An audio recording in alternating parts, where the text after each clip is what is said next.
Hi everybody, it's Stefan Molyneux from Free Domain Radio. So please buckle yourselves in if you'd be so very kind, and I hope that you will make it through this presentation. This is very, very important stuff to know. This is the world that you're living in, the world that you're going to grow older in, and the world that your children are going to grow up in. This is the end of America. So let's have a look at some basic facts about where we are. And now this pertains mostly to America at the moment. But Europe is a little further ahead, some other countries a little further behind. We're all on the same path in the West. It's the end of the West as we know it, which has challenges but also great opportunities as well. So we're generally told that there was a terrible recession. It was the greatest recession since the Great Depression of the 1930s. But boy, now recovery is underway and everything's looking better. This, unfortunately, is not true. This is not the same as it was before. Kind of fundamentally, we know that, right? So this is Congress's approval rating since 1974, and it's now down at around 5%. 5% approval rating for Congress. This is not a country with great faith in its leadership, and with good reason. So these are things that Americans in general like better than their lawmaking body. They like the TSA better than Congress. They're like people who hate the Olympics better than Congress. They like the most disliked company in America more than they like Congress. They like abortion more than Congress. Nixon more than Congress. Banks and financial institutions more than Congress. Paris Hilton more than Congress. And if that's not a sign of the apocalypse, I don't know what is. And they like socialism more than Congress. Well, that's a 2-for-1 because Congress is basically socialist. So what is going on with the American economy as a whole? Let's look at some information to give you the big picture, and we'll start looking at more specific details. And again, I really do thank you for your patience, but this is very important stuff. So this is civilian employment to population ratio. This is the percentage of working age people who are employed. You can see in the 1950s it was 56, 57, 58%. Why? Well, because the majority of women were not in the workforce. This is prior to the feminist revolution, getting women into the workforce and so on. And then that labor force participation begins to really rise. And now, despite the fact that most women are in the workforce, it's crashed down to 58%. 58%. I mean, this is astonishing. It means less than 60% of working-age Americans actually have a job. And this counts people who are in the public sector versus just the private sector. The public sector requires the private sector to generate income to have an income. So it's kind of parasitical, at least, ideology aside, economically, it is parasitical. And so this is really pretty terrible. And as you can see, it's not getting better after the recession. Wages as a percent of the economy, as you can see from 1950, 50, 52, 54%, and so on. Now they're down to 44%. They've really crashed, and they're not recovering. This is significant because this means that a significant amount of economic activity is not wage-based, which means that there's less consumer demand, less consumer confidence, and so on. And we'll get into that as we go forward. So what has basically happened? Well, really since the 1980s, there has been a massive explosion in borrowing. This is true for corporations and households and governments and so on. There's lots of different reasons for this. Certainly computers have greatly enhanced our capacity to make up magic monopoly fiat currency and pretend all of this future stuff is going on. But also because wages have stagnated or declined, particularly for the poorest, they've turned to credit to maintain their lifestyle. So household debt, as you can see here, from 87, and these are all in constant dollars unless otherwise notified, and the sources for all of this will be in the notes to the video or the podcast. So you can see here household debt just going up and up and up from 1977 onwards, from 750 billion to 2.3 trillion. Corporations, corporate debt. So you can see here, starting in the 1980s, it has just spiked like crazy. And it went down a little bit during the recession. Now it's climbing back up. And, of course, governments. This is federal government debt, total public debt, as you can see, again, starting in 1980, 1990, and so on, particularly after Y2K. It's just gone through the roof. And this is not the result of savings, right? So if you have a whole bunch of savings, then you can lend out more money. You can use that as collateral to borrow even more. But, of course, savings rates have declined. The U.S. government is purposefully crushing and controlling interest rates down to the lowest conceivable level, because otherwise they have to pay more than $1 trillion a year just to service their debt. As the saving rates decline, as interest rates decline, savings rates decline as well, because you're just not getting any money back by putting it in the bank and so on. And so this is all coming from the magic land of type whatever you want into your own computer to tell you how wealthy you are, which never lasts. So here's some examples of what happened in the early 1980s. So income growth and gains between 1917 and 2008. So as you can see, the richest people are gaining enormously, but the poorest, bottom 90%, it's really stagnant. And this is, when you create fiat currency, when you create money, which the government does perpetually and horrendously, the money that you create doesn't get dropped in helicopter bags over poor neighborhoods. The money that you create goes to those closest connected to the government first, and they get to spend it at the real. So they get to spend it at the existing rate of dollar value. As the money that they spend spreads throughout the economy, then what happens is inflation hits because there's too many dollars chasing too few goods and services.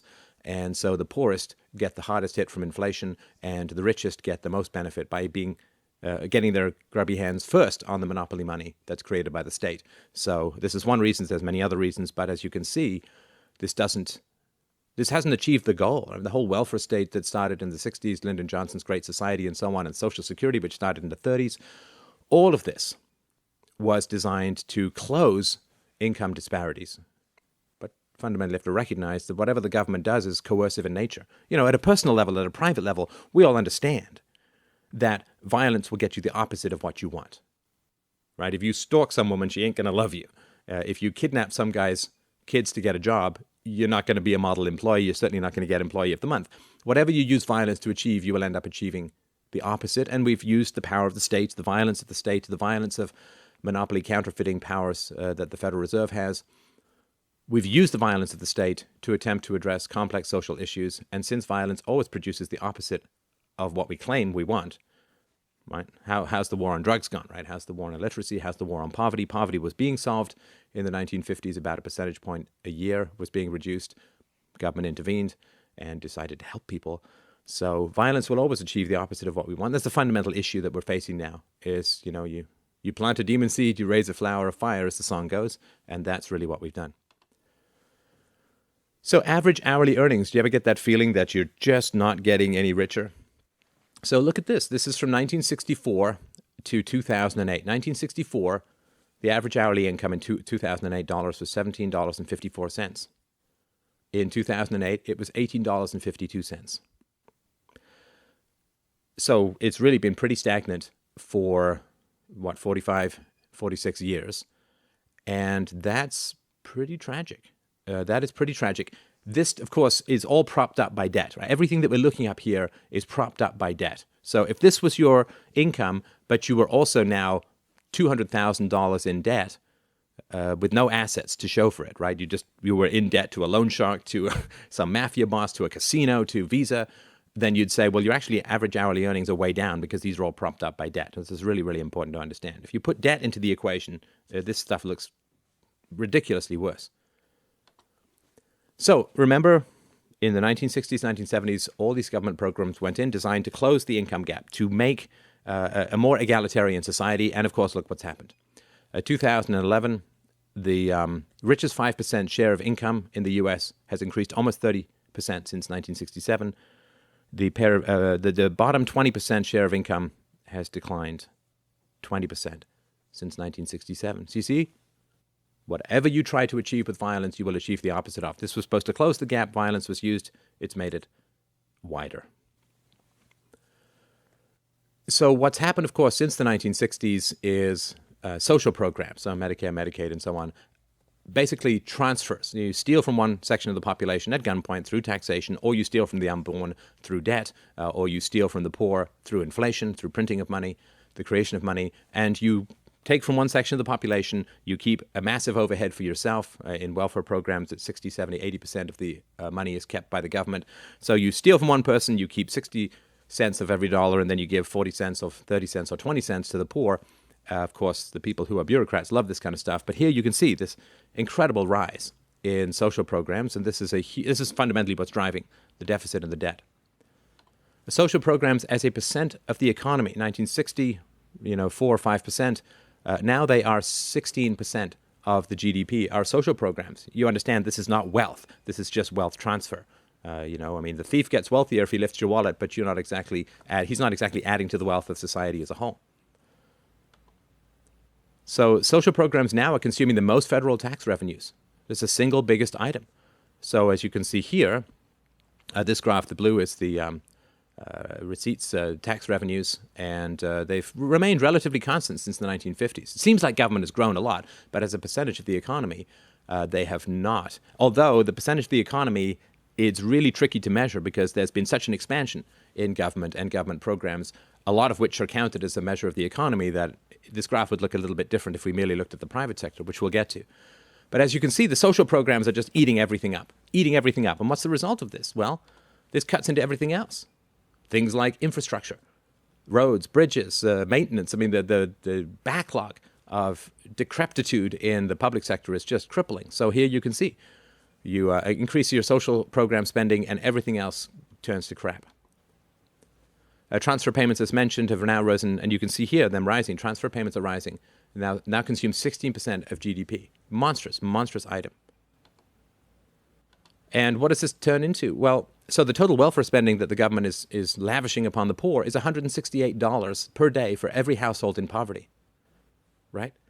Now, this is 20% more than the median income for the entire United States. In other words, we are spending more per household, 20% more than they would earn if they were middle-class income earners. You understand, this is completely unsustainable. It traps the poor into a near-permanent underclass, and social mobility has vastly declined since the introduction of the welfare state. It really traps them because they have to have this huge chasm to leap over. Right? They've got to leap over what the work and education and experience it takes to get to more than 20% of the income. Now, of course, the poor aren't actually getting all of this money. They get all this trickle down. It comes in food stamps. It comes in, quote, free medical services, in subsidized housing, and so on. And this doesn't even count public schools, which is another form of welfare, because it's services for the poor, which have more children than the rich, which are paid for by the rich or the middle class. So this is not sustainable at all, and it's been completely catastrophic for the poor. Federal net outlays are 18 times what they were in 1970. And again, you can see here just this massive rise. A lot of this, right? Women go into the workforce, women need government subsidized daycare. Women go into the workforce and they pay more in taxes, which allows the government to use that as collateral to borrow more and print more.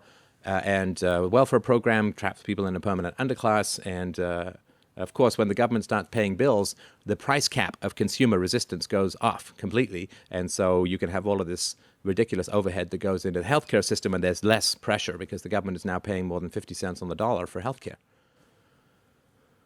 So in the 1950s, 85% of all working age men had a job, and it's now below 65%. The other thing, of course, with the collapse of the family and the catastrophic rise in divorce in the 1970s and 1980s, one of the things that made men grow up and get jobs was being a father and the head of a household. That's not the case anymore. And so since the government has stepped in to take the place of fathers and providers, male ambition has been blunted somewhat. And this is just one of 6 million different reasons, but this is off the top of my head. So in the 1950s, 85% of all working age men had a job. This is now below 65%, and as you can see, it dropped enormously in the last recession, and it's not really climbing back up. And this is with the public sector, the massive growth in the public sector swallowing up all of these people. Again, if you only look at the private sector, and if you excluded the areas of the private sector which service the public sector, these numbers would look enormously different.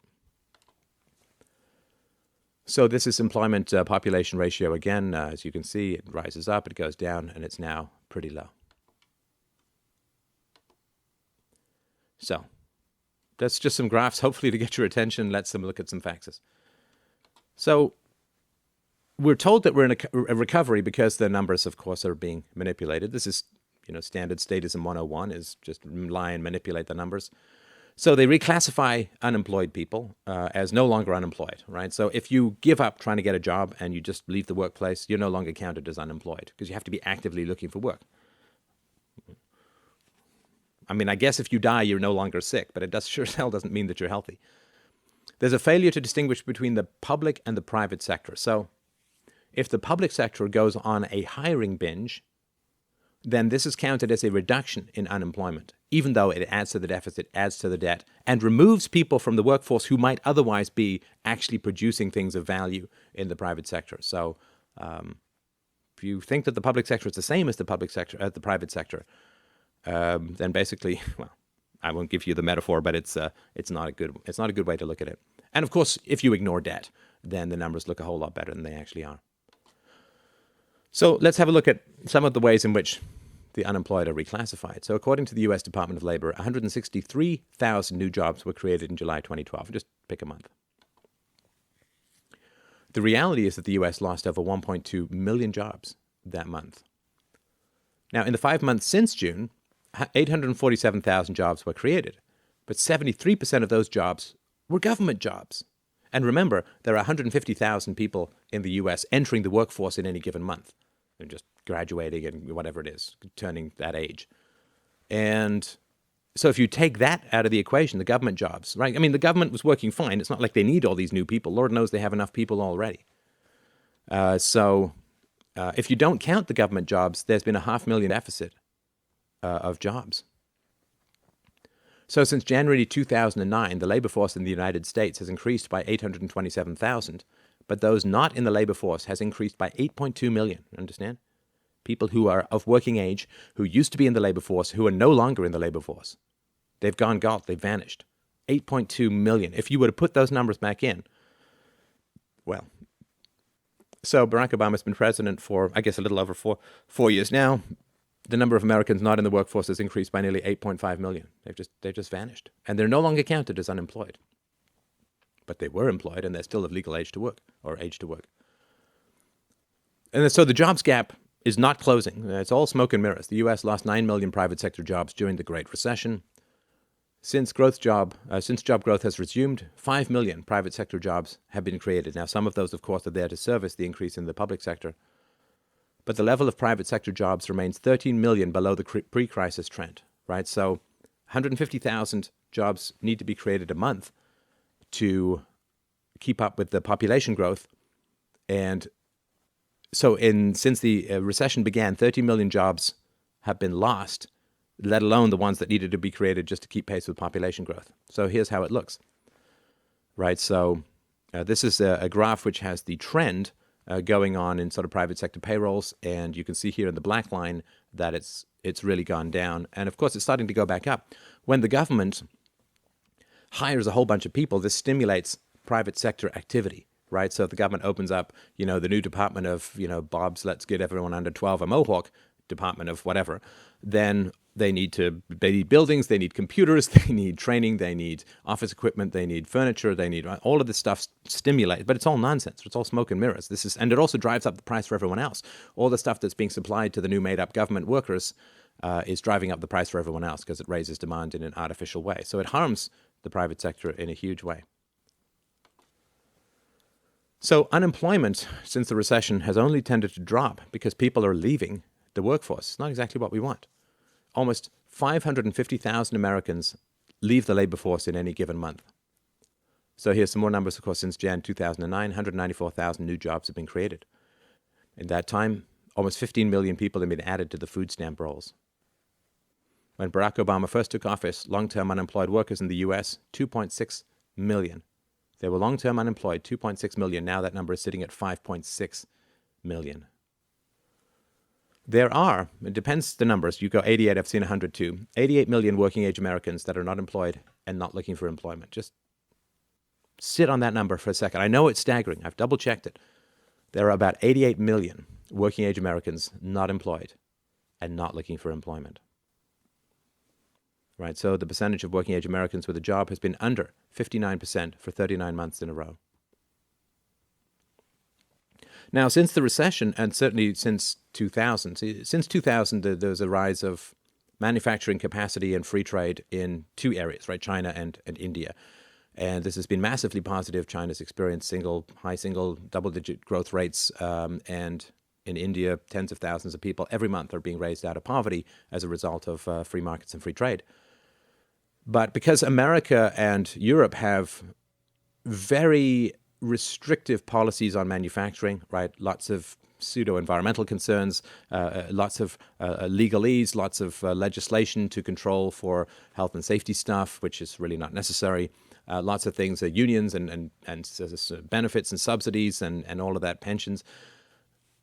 So a lot of manufacturing has fled. So in 2000, about 20% of all jobs in America were manufacturing jobs. Now that's down to 5%. Manufacturing was the route out of the lower class to the middle class, right? You get here, you're broke, you get a job in a factory, you work there for 40 years, your kids go to college, bingo, bango, bongo, you're in the middle class. That avenue has dropped off catastrophically, and it continues to do so. So 60% of the jobs lost during the last recession were mid-wage jobs, medium-wage jobs. 58% of the jobs created since then are low-wage jobs, right? Right, so they're taking away your sirloin and giving you a half-frozen vegetable patty, right? So what's replacing what has been lost is not a one-to-one, right? What's replacing quality jobs is crap jobs, service sector jobs, and so on. The U.S. economy lost almost 250,000 small businesses during the recent recession, 220,000. In 2010, the number of jobs created at new businesses in the U.S. was less than half of what it was in 2000. And this is before Obamacare comes in, or I guess has come in. America is losing 500,000 jobs to China every single year. Now, of course, normally what would happen is if China was competing with you, people would get paid less in order to compete with China, or you'd find some other ways to innovate. But you're just losing jobs because it's illegal to pay less in many areas in the United States. And of course, the regulatory overhead is insane. So this is truly astounding. I mean, just mull this stuff over, particularly look at it from the standpoint of the hardworking poor, or the wannabe hardworking poor. The U.S. has lost an average of approximately 50,000 manufacturing jobs every single month since China joined the World Trade Organization in 2001. Lost 50,000 manufacturing jobs. I actually went to China in 2000 for business for about a month, and I could see all of this activity starting up, and I was like, ooh, I don't know that manufacturing is going to be a great place to be in North America anymore. I made my career adjustments accordingly. More than 56,000 manufacturing facilities in the U.S. have been shut down since 2001. So, you're a 40-year-old or 50-year-old factory worker, what are you going to do? What are you going to do? This is catastrophic. This is all not the result of the free market. This is a result of statist policies which have raised a protectionist wall around U.S. manufacturing to the point where it cannot compete. I mean, we can always compete with lower-waged people. I mean, you can always compete with lower-waged people because it's not like in India, the workers get 12 years full-time education paid for by the state. For everyone who's in manufacturing there, they have massive amounts of undereducation in India. So why can't you compete? Well, you can. It's just the government doesn't allow you to because there are too many restrictions on opening and running manufacturing facilities. About 20% of all U.S. adults are currently working jobs that pay poverty-level wages. I mean, they're functional serfs in the economy, and it's completely tragic. More than 40% of Americans who actually are employed are now working in service jobs, which are often very low paying. Again, really tragic. Less than 25% of all jobs in the U.S. are good jobs, and that number continues to shrink. And this includes government jobs. Again, take that out of the equation. I mean, it's just catastrophic. More than half of all small business owners in America, quote, say they would not start a business today, given what they know now and in the current environment. Talk to doctors, too. Oh, my God. So we really are facing the involuntary end of employment for massive sections of the population. Against their will. I mean, just look at, you ask for 300 jobs. You say 300 jobs are opening here, you'll get like 30,000 applications. People want to work. They're just not allowed to by force. In the U.S., more than 41% of all working-age Americans are not working. How sustainable is this? If you gather together all of the workers that are officially unemployed in the U.S. into one nation, they would be the 68th largest country in the entire world. So the public sector has grown enormously, and the public sector, I mean, let's just take the classic state model. I'm not a statist, but let's take the classic state model that a certain amount of the public sector is necessary for the economy to function. Let's say that roads need to be done by the state and other kind of things, infrastructure and so on. So let's say that. Of course, the government is way, way, way beyond where it used to be in terms of, it's at least 50 to 75 times what it was to provide those services in the past. So a growth in the public sector comes at the huge expense of the private sector. And that expense shows up in many ways. So clearly, the private sector has to pay more taxes, so there's more debt or more inflation to pay for the public sector. You have transferred people from being productive in the private sector to being parasitical in the public sector. You've driven up prices in the private sector for all the resources diverted to the public sector. I mean, the list just goes on and on. And of course, you're training people in skills for the public sector, which if and when they lose their skills in the public, they lose their jobs in the public sector, they have to be retrained, and it's a whole mess. So total compensation costs for management, professional, and related occupations, half of all state and local governments employed, averaged over $50 per hour worked. And we use the word worked here in the loosest possible sense. State and local government employees spent an average of $41.56 per hour worked for employee compensation in September 2012. Total employer compensation costs for private industry workers, instead of being $41.56 or $50.43, were $28.95, September 2012. In the US, the average federal worker now earns 60% more than the average worker in the private sector. And again, being a libertarian means always being sorry that you're right. It's like being a doctor telling some guy, stop smoking, stop smoking, stop smoking. Oh shit, you have lung cancer. I'm sorry that I was right. I know I was going to be right. I'm sorry that I'm right. And this is clear. I mean, there's no limit fundamentally to rising prices in the public sector. I mean, there's no competition. There's no investors who can take their money elsewhere. There's no going out of business. So, of course, they're going to earn a whole bunch more. That's how you buy votes. This is the foundation of the Democrat Party. In 2006, only 12% of all federal workers made $100,000 or more per year. Now, 22% of all federal workers do. U.S. public pensions are $4.6 trillion short of the amount of assets needed to cover projected liabilities.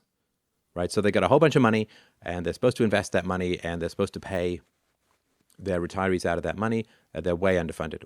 Of course, they lost a lot of money in the recession, and they're allowed to do these crazy calculations where they're allowed to say, I'm going to get an 8% return on investment, which hasn't been seen for decades, and they are just vastly underfunded.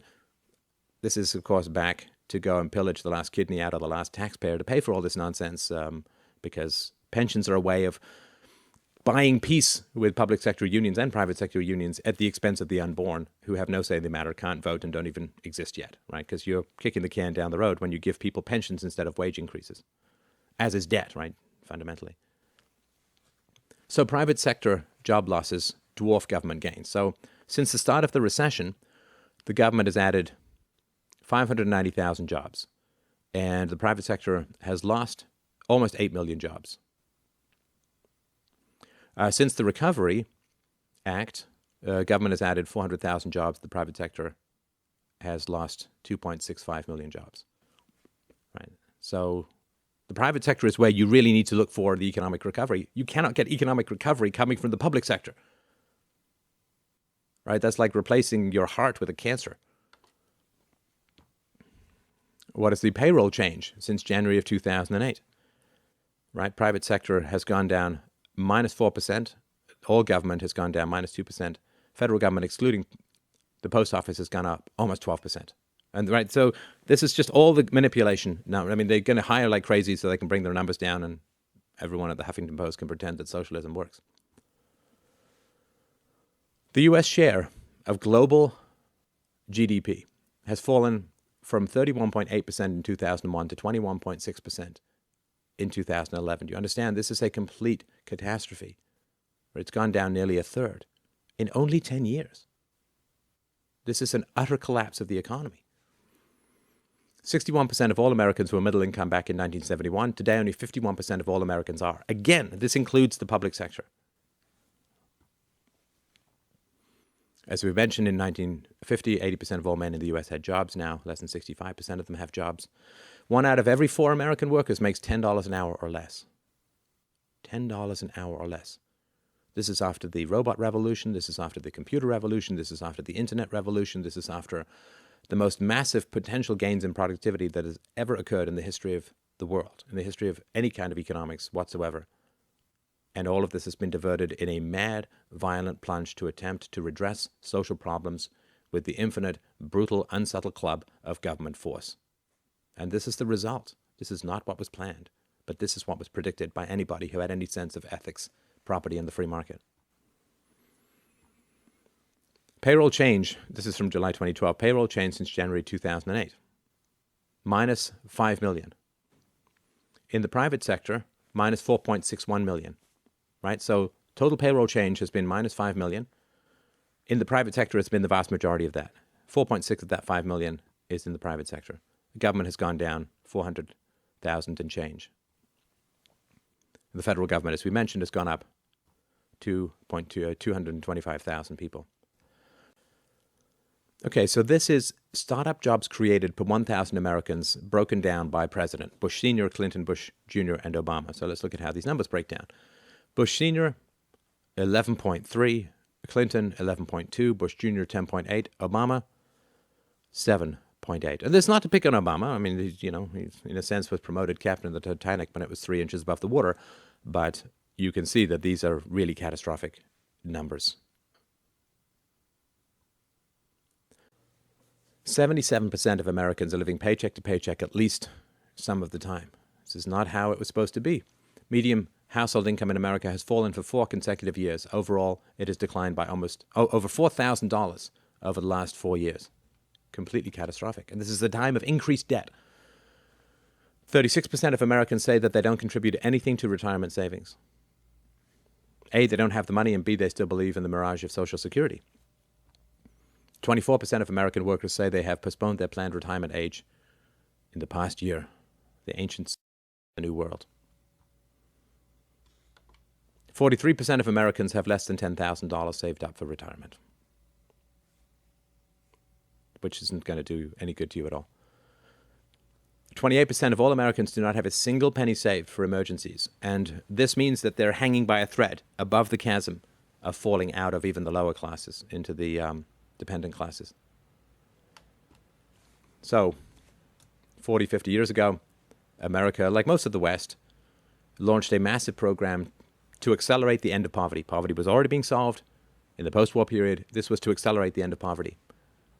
Now, violence achieves the opposite of what you want it to achieve, and what has been the result of the war on poverty? Well, in the U.S. today, around 100 million Americans are considered to be either poor or near poor.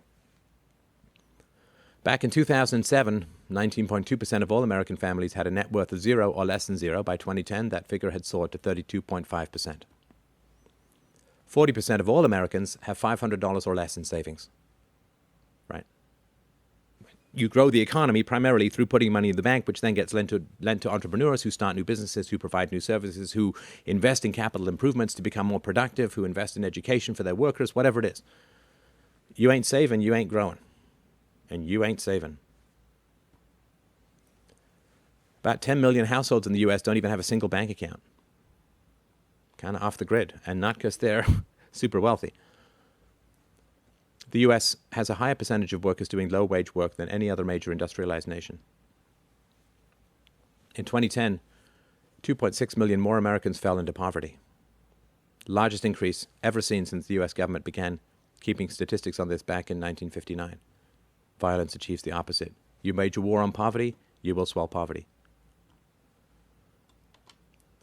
And this has huge results. These kinds of catastrophic wealth losses and losses of opportunity have huge results on things as fundamental as marriage. There are now 20.2 million Americans that spend more than half their income on housing. That's a 46% increase from 2001. Only 51% of all Americans that are at least 18 years old are currently married. Back in 1960, this was 72%. And marriage, of course, is the foundation for the mental, physical, social, emotional health of your children. And this is really, it's just producing more people who are going to have much higher risks to be criminals, drug addicts, abusers, and problematic bullies, and you name it. In 1984, the median net worth of households led by someone 65 or older was 10 times larger than the median net worth of households led by someone 35 or younger, right? So the gap between those who'd accumulated resources over the course of their life and those who were kind of just starting out or in the process of starting out was about tenfold. Now the median net worth of households led by someone 65 or older is 47 times larger than the median net worth of households led by someone 35 or younger, right? And this is why I say Social Security is a complete boondoggle, because there's no money saved for it. It's basically just a dusty bunch of IOUs that have to be taken out of the kidneys of the young. So people who are much poorer relative to the baby boomer retiree population, which is the wealthiest population the world has ever seen, the young are being taxed who have much less money to pay for the retirements of the old who have way more money as a group. I mean, this is a completely regressive tax. So debt, we had a look at this earlier. Let's break this down a little bit more. Total consumer debt in the US has risen by 1,700% since 1971. In 1983, the bottom 95% of all income earners had 62 cents of debt for every dollar that they earned. Right? You want something, you pay for it. Credit is the devil's handshake. At least that's how it was when I was growing up. So in 1983, bottom 95% of all income earners had 62 cents of debt for every dollar that they earned. By 2007, that figure had soared to $1.48 of debt for every dollar that you earn. 1/3 of all Americans are currently not paying their bills on time. 43% of all American families spend more than they earn each year. This is just household debt, not corporate debt, not government debt. After adjusting for inflation, U.S. college students are borrowing about twice as much money as they did a decade ago. Right? College debt outstanding is at around $1 trillion. Again, people are... It's not that they have a failure to launch, it's that there's no place for them to land when they get out of college. It's 85%, as we'll see, if college students move back in with their parents. 46% of all Americans carry a credit card balance from month to month, the infinite payment of compound interest. Of the U.S. households that do have credit card debt, the average amount of credit card debt is a truly shocking $15,799, at interest rates ranging from 13 to 18 to higher percentage. That's astonishing and astounding and incredibly hard to pay off. Americans are carrying a grand total of $798 billion in credit card debt. So if you were alive when Jesus was born, you spent $1 million every single day. Since then, you still would not have spent $798 billion by now. It's a lot of money. 45% of all auto loans are made to subprime borrowers. Ooh, that worked well with the housing market, didn't it? The ratio of household debt to personal income in the U.S. is now 154%. If that doesn't make your jaw drop and you to reach for a bar of gold, read it again. The cancer of inequality is growing enormously. We have become a Morlock kind of society. 83% of all U.S. stocks are in the hands of 1% of the people. 66% of the income growth between 2001 and 2007 went to the top 1% of all Americans. Only the top 5% of U.S. households have earned enough additional income to match the rising housing costs since 1975. For the first time in U.S. history, banks own a greater share of residential housing net worth in the U.S. than all individual Americans put together. The bottom 50% of income earners in the U.S. now collectively own less than 1% of the national wealth. You cannot build a society on this kind of inequality. It will fall over, and it will fall on the poor, as it always does. And this is, people who focus on the free market, really the only people who care about the poor. Not in appeasing the poor, not in giving the poor stuff, not in drugging the poor with free stuff, but in actually creating conditions wherein the poor can help themselves. Stop giving them fish, give them the lake and the capacity to fish. They'll be fine. But this idea that we're going to use government power to help the poor is just created a situation of imminent catastrophe for the lower classes. In the United States today, corporate profits are at an all-time high. The percentage of Americans that are living in extreme poverty is also at an all-time high. And corporations are making and sitting on a hell of a lot of money. And one of the reasons they're not spending that money is something called regime uncertainty, which is what the hell is going to happen next from the legal system, from the law system, from the regulatory system, from the tax system, from you name it. They don't know. So they're waiting. And there's not that much demand because there's so little money sitting out there among the people. So more than 100 million Americans are enrolled in at least one welfare program run by the federal government, not even counting Social Security or Medicare. Back in the 1970s, about 1 out of every 50 Americans was on food stamps. Today, about 1 out of every 6.5 Americans is on food stamps. I mean, this is late Roman Empire, bread and circuses crap. It's just astounding. 1/4 of all children in the United States are enrolled in the food stamp program. Hey, didn't get rid of daddies, just do wonderful things for the family. 21% of all children in the U.S. are living below the poverty line in 2010, the highest rate in 20 years. This is after a 40-year war on poverty. Median household income for families with children dropped by $6,300 between 2001 and 2011. And this counts public sector workers who've had massive increases. Half of all American children will be on food stamps at least once before they turn 18. The number of Americans living in poverty has increased by about 6 million over the past 4 years. About, as we mentioned, 1 out of every 4 workers in the U.S. brings home wages that are at or below the federal poverty level. Almost 60% of all children in the U.S. are living in homes that are either considered to be low income or impoverished. The number of children living in poverty in the state of California, for instance, has increased by 30% since 2007. In the city of Detroit today, this smoking crater center of experiments in central planning and endless socialist tinkering, in the city of Detroit today, more than 50% of all children are living in poverty, and close to 50% of all adults are functionally illiterate. They can still vote, you see, but they're functionally illiterate, which is why you have to give them phones, I guess.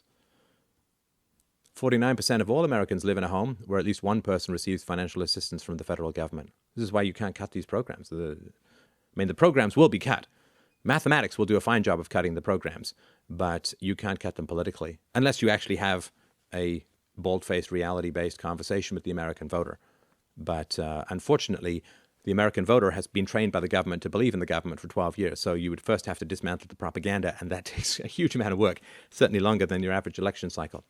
But unless you are willing to have an absolutely frank discussion with the neediness, dependence, and ignorance of the American voter, it's not going to change. And what politician's going to want to do that?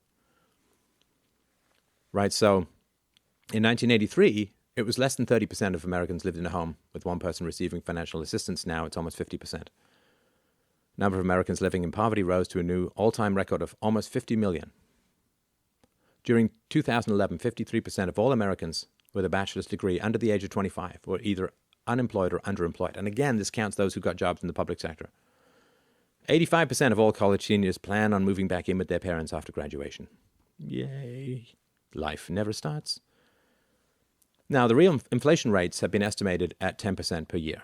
So not only is there a lot less money, but the money is worth a lot less in and of itself. So if you have a 10% inflation rate per year, the value of your money gets cut in half in only 7 years. This is catastrophic. So on average, you could buy about 10 gallons of gas for an hour of work back in the mid-90s. Now, the average hour of work will get you less than 6 gallons of gas. To get the same purchasing power that you got out of $20 back in 1970, you would have to have more than $116 today. Do you see how much the value of money has gone down because of all of this printing and all of this debt? And this money, all of this debt and all of this printing accumulates value in the upper classes at the expense of the lower classes and the unborn, the two most vulnerable sectors of society. Right? The state is an illusion and a lion that lies to you and preys on the weakest. It says it only cares about the weakest. It will end up preying on the weakest. This, of course, is a central reason, as I mentioned before, why savings are so low. Government debt, i.e. your children's debt. During 2012, the U.S. government had to roll over nearly $3 trillion of old debt.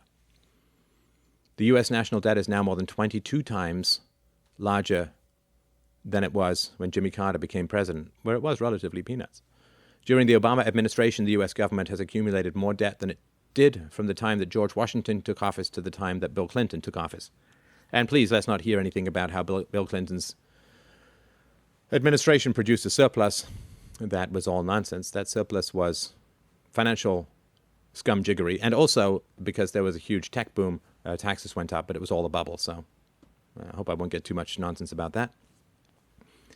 If the federal government began right now to repay the U.S. national debt, not even counting interest, at a rate of $1 per second, it would take over 440,000 years to pay off the national debt. In other words, 3 showings of The Hobbit.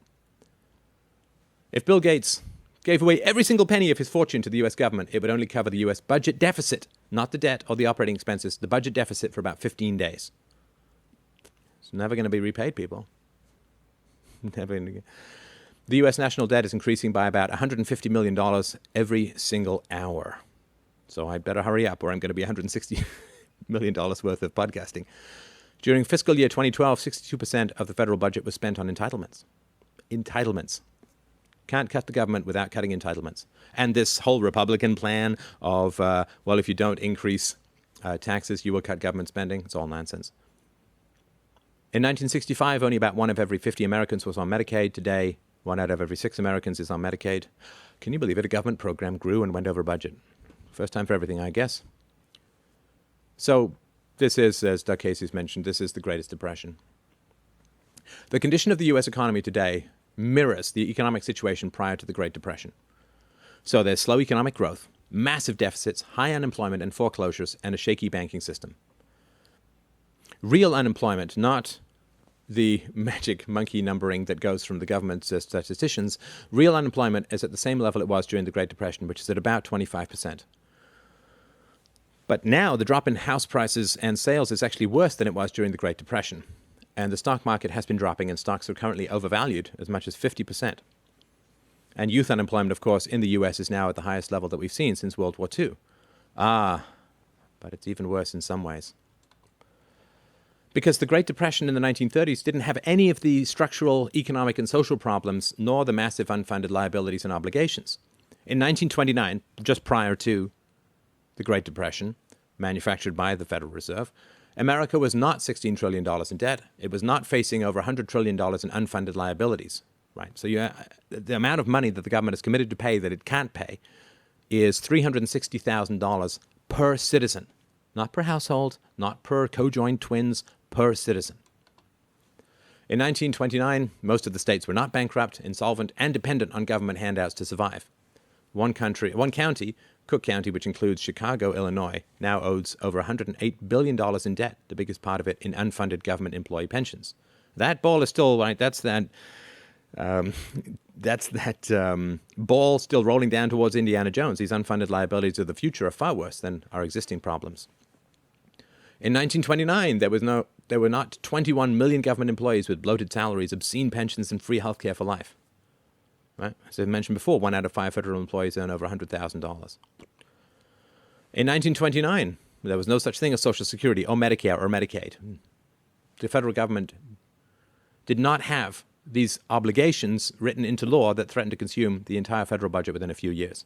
So not only are we in the same place as right before the Great Depression of the 1930s, but we're in a far worse place because of all of the unfunded liabilities and social programs. So while Barack Obama has been president, the U.S. government has spent about $11 for every $7 of revenue that it has actually brought in. Over the past 4 years, welfare spending has increased by 32%. In inflation-adjusted dollars, in real dollars, spending on welfare programs has risen by almost 400% over the past 30 years. How's poverty doing? Well, it's increasing. It's one of these weird things. I remember a long time ago I had a conversation with a friend of mine. They said, there are far fewer agricultural subsidies in country X rather than here. And he's like, well, here, of course, because of the agricultural subsidies, our food is cheaper, because that's what seems to make sense. Well, we're spending more money on the poor, therefore we should be solving the problem of poverty. I mean, it's how it works when I go to buy bananas. If I spend more money on bananas, I get more bananas. But that's the free market. In the government, everything is reversed. When you have put violence into the mix, coercion, monopoly, powers, everything you spend produces the opposite effect. It's a weird, backwards, upside-down universe, right? The moment you start punching your friends, they ain't so friendly, right? The moment you lock someone in the basement, they kind of want to get out. Whatever you do using violence produces the opposite. And so this has been predicted for many years by people far smarter than I. And so as you increase government spending on poverty, you will expect a concomitant increase in the amount of poverty.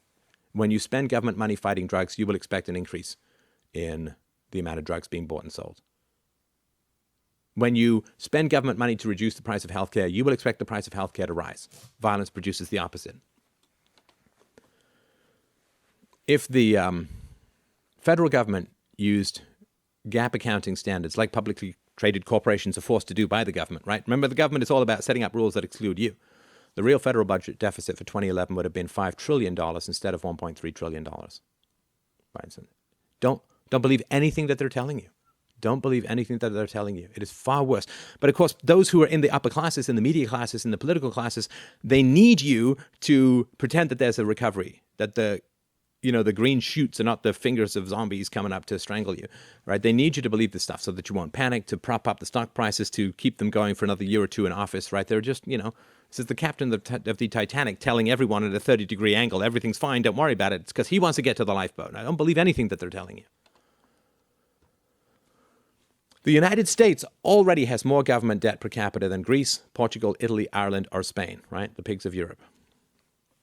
The US government is responsible for more than 1/3 of all the government debt in the entire world, what, with 5% of the population?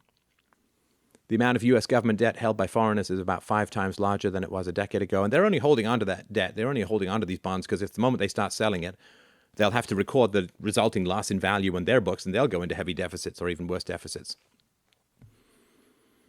Between 2007 and 2010, US GDP grew by 4.26%, but the US national debt soared by 61%. And again, that GDP includes crap like healthcare. Healthcare is not, it's a cost, it's not wealth. And it includes government spending and government employees and so on, which is, anyway, I think I've made that point. So let's start summing up. The national debt is now more than 37 times larger than it was when Richard Nixon took the US off the gold standard. Oh, funny, you know, when you can print whatever money you want, you tend to print more money. The national debt is now more than 5,000 times larger than it was when the Federal Reserve was first created. Federal Reserve, I know everyone keeps emailing me, it's a private institution. It is not a private institution. It is not a private institution because it has monopoly powers granted to it by the state. The national debt jumped more on the very first day of fiscal year 2013 than it did from 1776 to 1941 combined.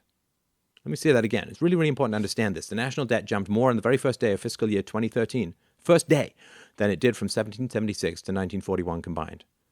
What with a civil war and World War I and the Great Depression and World War II. One day. These are end times. My calendar should have had an American flag on it. Historically, the interest rate on 10-year U.S. Treasuries has averaged 6.68%. If the average interest rate on the government debt rose to that level today, the government would have to spend more than $1 trillion a year just on interest on the national debt. But they're crushing you. You don't have a free market when two fundamental things are controlled by the government. You have a fascist system. If the government controls interest rates, you don't have a free market. If the government controls money, you don't have a free market. Because money and interest are the two foundations, the two signals, the two most important elements of stability and predictability that are needed to have a free market. So once the government has those things, you know, a guy's heart beats for a second or two after his head gets cut off, but doesn't mean he can win a marathon anytime soon. Boston University economist Lawrence Kotlikoff is warning that the U.S. government is facing a gigantic tsunami of unfunded liabilities in the coming years, that we are counting on our children and our grandchildren to pay. No, they won't be able to because they can't get jobs. They're living with their parents and they have $1 trillion of student debt to pay off. Kotlikoff speaks of a fiscal gap, which he defines as the present value difference between projected future spending and revenue. His calculations have led him to the conclusion that the federal government is facing a fiscal gap, drum roll please, drum roll of death, of $222 trillion in the years ahead. The U.S. tax code is now more than 3.8 million words long. William Shakespeare's works are about 900,000 words long. The value of the U.S. dollar has declined by more than 96% since the Federal Reserve was first created. The money, of course, the difference goes into the pockets of the wealthy. Corporate profits as a percentage of GDP are at an all-time high. Wages as a percentage of GDP are near an all-time low. Of course, with government debt, with government manipulation of interest rates, with government printing of fiat currency, you get this whole tumor-esque government-facing financial sector, which is completely catastrophic for the economy as a whole, right? So you can just go screw around with the financial sector to get profits in the short run rather than investing in labor, capital, and so on. So the fact that corporate profits are going up and wages are going down is entirely the result of this fascistic control of the economy. You see this all the time when fascism takes over. Wealthiest 1% of all Americans own more wealth than the bottom 95% combined. This is aristocracy and serfdom, right back to the Middle Ages, but with an iPad. The wealthiest 400 families in the U.S. have about as much wealth as the bottom 50% of all Americans combined. The 6 heirs of Walmart founder Sam Walton have a net worth that is roughly equal to the bottom 30% of all Americans combined. So how are the American people doing? Well, you know, despite the gossamer delusion rainbow webs that the media is consistently trying to spin over your rational eyeballs, people are seeing through the smoke and mirrors, which is why I say we know all this. We know all this deep down. And I did a video years ago called There Will Be No Economic Recovery. And again, being a libertarian, being an anarchist means always hating to be right, but knowing that you're going to be right. More people now feel that the US is in a recession than they did in October of 2008. Almost 70% of Americans think we are in a serious or moderate recession, while 13% still believe it's a mild one. But they all have government jobs, I'm sure. 71% of all small business owners believe that the U.S. economy is still in a recession. Almost half of Americans believe that another Great Depression is likely within the next 12 months. And the government, I mean, a lot of the economic, quote, growth that we see is just being propped up by wild and massive government self-financing through the Fed, buying up a whole bunch of treasuries, and I mean, it's crazy. The government threw trillions at the giant banks, including foreign banks. The big banks used a lot of that money to speculate in commodities, including food and other items, which is now driving up the price of consumer necessities. Right, so the government gives all this money to the banks then use that money to speculate. They're certainly not going to lend it out to businesses who don't want to grow because of regime uncertainty. The banks will end up speculating in commodities, just driving up those prices, and so you pay for the money, or your children pay for it, it goes to the banks, and then you also pay for the increased prices in whatever you buy because the banks are using your tax money to speculate in the market. But there are some indications that we are hitting bottom. And that's good, right? This is such a terrible addiction to state power and coercion and lies and propaganda, manipulation and fantasy. But eventually all addicts, if they don't die, which is not going to happen, they hit bottom, right? They wake up with a hooker's panties next to the body of a wolf in a ditch in Vegas, and they're like, whoa, maybe I should cut back on the blow. So only 23% of all Americans believe that the government is a solution to the problem. And again, most of those have government jobs, I'm sure. 64% of all Americans believe that the government is the problem. So we're in the beginning stages of actually admitting that there is a problem and having some sense of what the problem is. Fantastic. Congress, as we mentioned, has a 5% approval rating, so that's good. So I know this has been a hopefully not too tough presentation to watch, but this is all very, very important to know, to understand, and to accept, and to appreciate. These are the realities. You need to take care. You need to take care to know what the truth is about the world that you're living in. You need to take care to protect yourself from what is coming as best you can. Get some gold, get some food, get friendly with your neighbors, build up a community. I think one of the major reasons that the government wants to drive gun control is because they know that there's going to be a lot of problems when the money runs out, and the money is going to run out. There is no way about it. There is no way to stop it politically. It is too close, too big, and the population is still too fantastical and unreal in their thinking to be able to reason with. So this is going to have to be one of those times where it is a hard bounce to a more real and more virtuous place. So thank you so much for watching and listening. If you would like to check out more of this show, I'm the winner of the 2012 Liberty Inspiration Award ahead of Ron Paul, Tom Woods, and Antonio Bieler. So thank you, everyone who wrote in for that. Freedom Main Radio is my show and my listeners' show, the largest, most popular philosophy show on the web. Almost 50 million downloads, I guess. With you watching this, that's 50 million and one. freedomainradio.com if you would like to check it out. Lots of free books, free materials. It's a donation-based thing, so if you consume, it would be really helpful if you could help pay for some of the resources that the show requires. Mostly it's bowling ball polish for my forehead, but there are a few other costs as well. Of course, thank you so much for watching and listening. You can go to fdrurl.com/NUS if you would like to get the sources for this presentation, and I look forward to talking to you again soon. Thank you so much for your time and attention.